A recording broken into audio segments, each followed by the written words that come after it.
That was fun. Let's talk about the industry a little bit, you know. Talk to me about maybe the decades over the years, and like, you know, as far back as you can remember, how did each decade get defined for the surf industry? Okay, I started in there in 1986. Okay. 1987, Bob McKnight did an interview with a magazine, and I reminded him of this.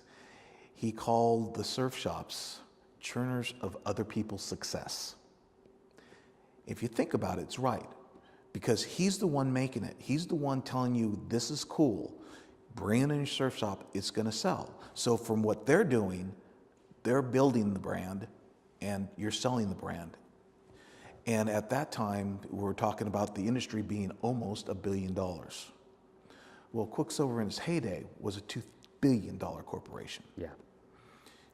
So the industry has grown in leaps and bounds, just gigantic in comparison to what it was when I started in there, just this little thing. And it's changed a lot in the last few years. There's something called the internet that came along. I've heard of it. Yes, it completely changed the way people buy.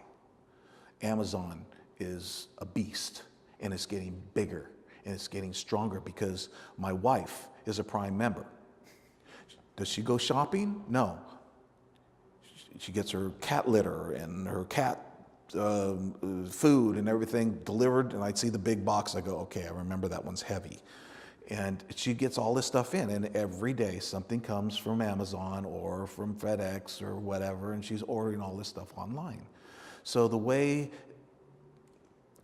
not only the surf industry, because it followed really slowly in comparison to everybody else, but once they started building their websites and selling online, it changed.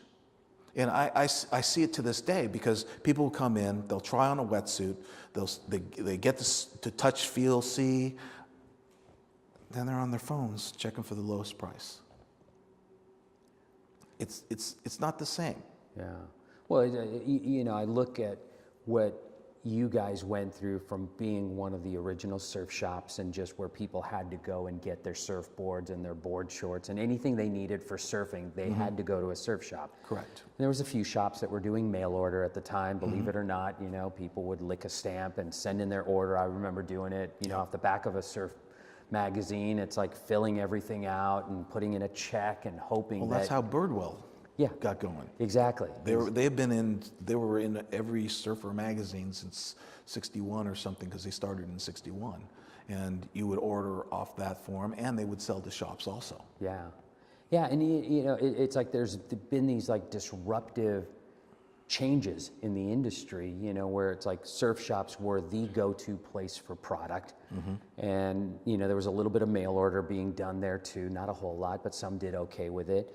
And then all of a sudden, I think the most disruptive thing I think that happened outside of the internet was brands starting their own surf shops. Yes. You know, how did you view that when it started to happen, and how do you see it now? Well, I don't see them as that big of a problem. The reason being is, let's take Quicksilver or Rip Curl. They love to build shops. It's all their product.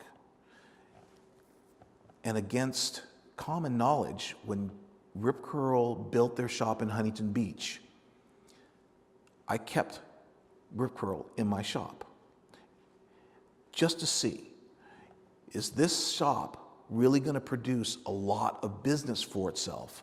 Or is this shop going to be the hub where people see all the different things and go to their local surf shop, which they've been going to for years and years, and get that? My sales for Rip Curl went up the very next year. Rip Curl put in a shop right down the street in Seal Beach.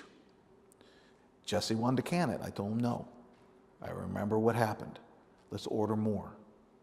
So we got our orders in, and our sales have stayed constant, if not gone up just a little bit. See, I think that's an interesting view, because I remember when that type of talk was going on, when brands were starting to talk about open up retail, and I remember hearing from other retailers, just talking doom and gloom and how they were upset at the brands for impeding in their zone, so to say. Yeah, well, you have to look at it. Brands eventually were going to get there. They had the money. They had the money behind them and driving them. Why wouldn't they build retail stores for themselves? Yeah. Now, they're not selling everything under the sun except for their own products. And it's a great way for people to look and see their products. I just rely upon my employees doing a very, very good job of selling the customer the right thing that they need. And we've stayed alive because of it. We cater to the customer.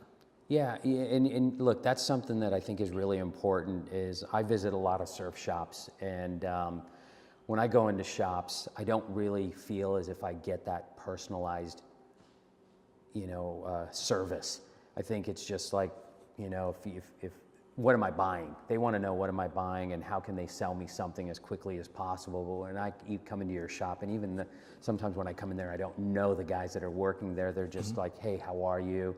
They want to strike up a conversation. Can I help you find anything?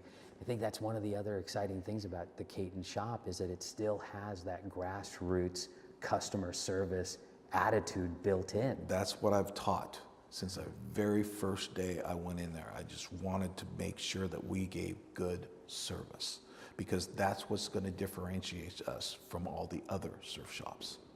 Yeah, no, it definitely does. Let's take a look at the industry as a whole. Mm-hmm. What's your take on what's going on right now? There's consolidation amongst the brands. We just heard about, the last few years, magazine consolidation has happened. There's been a new sale. WSL has new owners. I mean, just all this stuff is going on. What's your take on it from your perspective? Growing pains. That's what it is. This industry has gotten so big because surf was popular, and it still is. I'm not saying surf is not popular now. It still is. It's a big seller. It's a lifestyle. With these guys, they got so big and started getting into so many different things that they didn't understand, that they lost their vision. This is my opinion. Quicksilver has reorganized itself. Bob still sits on the board, Bob McKnight. They keep him around for good reason. He's got a lot of knowledge, He's the one who took the brand public. Now the brand is not public anymore. I think that's a smart thing that they did, because they're not being screamed at for profits and up their stock. They're doing it where they're concentrating on the brand and how can we help the shop. They do help us out. And that's a good thing. It's a good thing for my shop or any high quality shop that's out there, the A-image accounts. I'm a destination shop, which means I don't have walk-by. When people come into my shop, they have a reason to buy. They've already decided that. So I try to keep all the brands. I have Quicksilver, I have Volcom, I have Billabong. I have a lot of Caton, and my Caton brand just outsells everybody, which you would understand because my name is Caton. Mm-hmm. But the other brands seem to reorganize themselves. They're making good product. It has nothing to do with their product. And I think they found out that to do it right, you have to have that vision, and you have to stick with that vision. Yeah, that's an interesting perspective, because you're in that business on a day-to-day basis. And I remember years ago, back in, I would say the mid to late 80s, or mid to late 90s, it was really popular for brands to grow. They were all about growing, and they wanted to go public, mm-hmm. and they thought that was the holy grail. And I remember one thing that I kept hearing from people, which was growing the pond.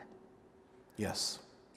And I think the pond maybe got a little too big, Yes, it And got out of control. it got out of control. But I think the other thing too is like, one of the things I always say is that, you know, where there's water, there's wolves. And there was a lot of water because the industry was attractive.